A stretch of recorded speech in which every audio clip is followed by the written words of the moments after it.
My name is Phyllis Schrag, and I'm delighted to be a South Dakota Humanities Scholar. Behind me is a photograph of my great-great-grandparents.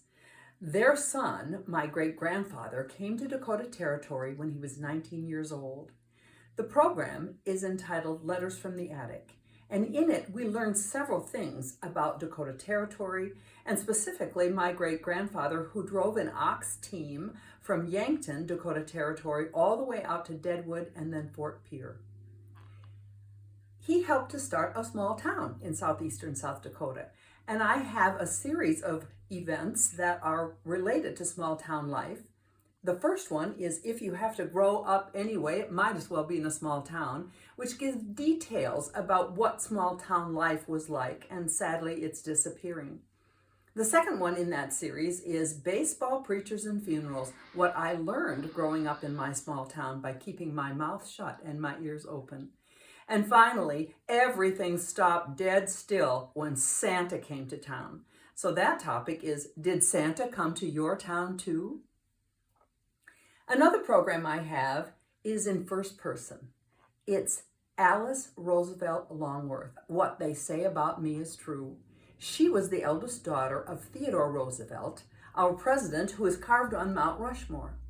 She was a delightfully acerbic and creative woman. Not only was she a president's daughter, but she married a senator. In that program, which is a PowerPoint, audience members play the role of newspaper reporters invited to her home. The audience asks the questions and I answer them with pictures and details in that PowerPoint presentation. Another program I have is just for children.